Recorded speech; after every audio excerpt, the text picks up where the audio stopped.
मेरठ विकास प्राधिकरण के वीसी अभिषेक पांडे जी हमारे साथ हैं। सर, हैकेथॉन नाम में ही सब कुछ छिपा हुआ है। आज तमाम जनप्रतिनिधि थे, शहर के गणमान्य लोग थे। क्या ऐसे महत्वपूर्ण प्रस्तावों पर मोहर लगी है कि शहर के लोगों को ये पता लगे कि वाकई मेरठ बदलने वाला है? रैपिड आ गई है, मेट्रो आने वाली है। देखिए, जैसा आपने कहा कि मेरठ की बाहर के शहरों के साथ कनेक्टिविटी में क्रांतिकारी बदलाव आया है। दिल्ली मेरठ एक्सप्रेसवे, गंगा एक्सप्रेसवे, उसके बाद नमो Bharat rapid rail, Meerut metro चालू होने वाली है दिसंबर तक।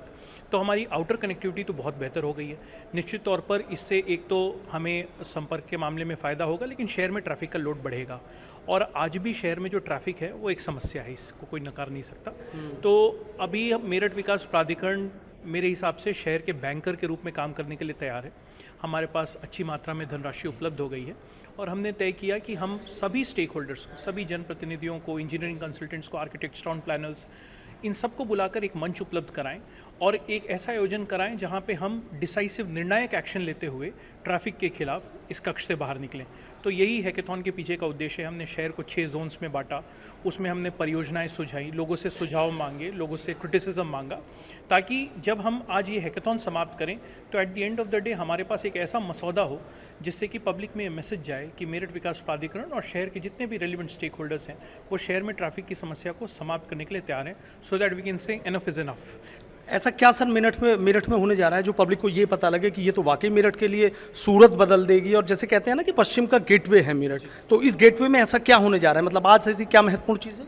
देखिए, अक्सर होता है क्या है कि अलग अलग डिपार्टमेंट्स अपनी अलग अलग कार्ययोजना बनाकर काम करते हैं और किसी एक प्रॉब्लम को टैकल करने के लिए कोई एक प्रकार से प्रयास करता है, कोई दूसरे प्रकार से प्रयास करता है। सिनर्जी नहीं होती, प्रायोरिटी नहीं तय होती है, फोकस नहीं होता है। उन्हीं सब चीज़ों को अवॉइड करने के लिए हमने डिसाइड किया कि 300 करोड़ रुपीज़ मेरठ विकास प्राधिकरण का would go toward solving one issue, that is traffic. और हमने सभी स्टेक होल्डर्स, बाकी डिपार्टमेंट्स को भी बुलाया। हमने उनसे पूछा कि आप बता दो आप क्या कर रहे हो, सो दैट हमारे एफर्ट्स आपके साथ सिनर्जाइज हों।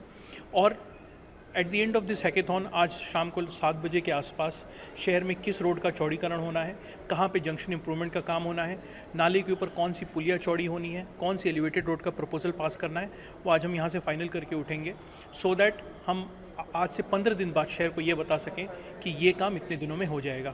ये मंच केवल चर्चा विमर्श या एक और प्लान बनाने का नहीं है, निर्णायक एक्शन लेने का है। कोई एक दो ऐसी चीज़ की जिसको लगे कि भाई हाँ, जाम से इस तरीके से निजात मिल सकती है? लगभग जितने भी हमारे चौराहे हैं, जितने भी हमारे जंक्शन्स हैं, फुटबॉल चौराहा हो, फिर हमारा बेगम पुल हो, उसके बाद हमारा तेजगढ़ी चौराहा हो, बेगम पुल हो, सब जगह पे फ्री लेफ्ट की व्यवस्था कैसे इंश्योर की जाए, एनक्रोचमेंट को कैसे हटाया जाए, हमारे आबू नाले हैं या फिर ओडियन नाला है उसके ऊपर जितनी भी पुलियाँ हैं उनके चौड़ीकरण का काम कैसे किया जाए, ये सब प्रस्तावों को लिया गया है। लगभग आज हमने 200 कुल प्रस्तावों पे चर्चा की, जिनकी कुल लागत लगभग 250 करोड़ के आसपास है।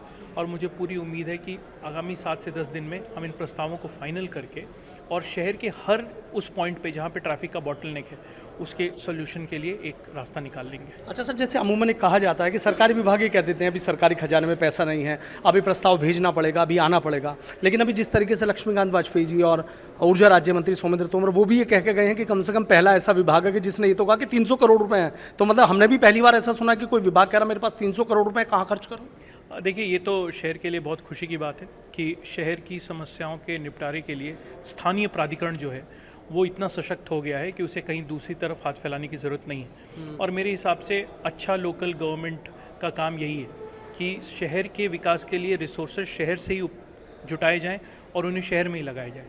तो ये हम सब के लिए बहुत खुशी की बात है। लेकिन 300 करोड़ रुपए एक बड़ी लागत होती है। किस तरीके से सर ये पैसा इकट्ठा हुआ? पहले तो अमूमन देखा था विकास प्राधिकरण का जो खजाना है वो खाली रहता था, अभी पैसा आएगा तब डेवलपमेंट करेंगे, अभी स्कीम रुकी हुई है। लेकिन अभी आप बता रहे हैं कि 200 से ज़्यादा यहाँ पर प्रस्ताव आए थे, 250 करोड़ रुपये, 50 करोड़ रुपये तो अभी भी बच रहे हैं। तो कहाँ से ये पैसा इकट्ठा एक तरीके से किया? पैसा इकट्ठा हुआ सही नीयत से। हमारी टीम ने बहुत मेहनत से काम किया, ईमानदारी से काम किया, हमारे बोर्ड ने हमारा सहयोग दिया। हमारी सरकारी ज़मीन जो तमाम जगह पे कब्ज़े की गई थी उसके ऊपर से कब्ज़ा हटाकर उसका ई ऑक्शन किया गया। हमने अपनी ज़मीन का निस्तारण पारदर्शी तरीके से किया जिससे हमको ज़मीन के मुकाबले अच्छी लागत प्राप्त हुई।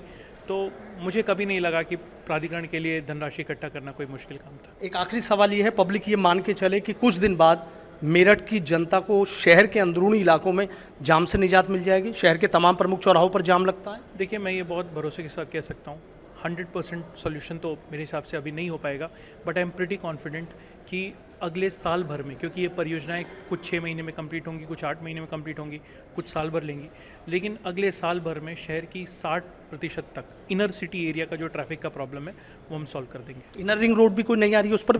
इनर रिंग रोड के ऊपर बहुत जल्दी शायद कुछ अच्छी खबर हो मेरे पास आपसे शेयर करने के लिए, बट अभी थोड़ी जल्दबाजी होगी। ठीक है, बहुत बहुत शुक्रिया। तो देखिए, मेरठ विकास प्राधिकरण के वीसी हैं अभिषेक पांडे, किस तरीके से कह रहे हैं कि 300 करोड़ रुपए खजाने में हैं। ईमानदारी से और पूरी निष्ठा से जब अधिकारियों और कर्मचारियों ने मिलकर काम किया तो खजाना भी भर गया और मेरठ को जाम से निजात मिलाने के लिए आज बड़ा प्लान यहाँ पर हैकेथॉन में बना है। सीधा कह रहे हैं कि साल भर इंतजार कीजिए, शायद शहर के लोगों को जाम सुनने के लिए कहीं ना मिले। Sanuj Sharma, ABP news, Meerut.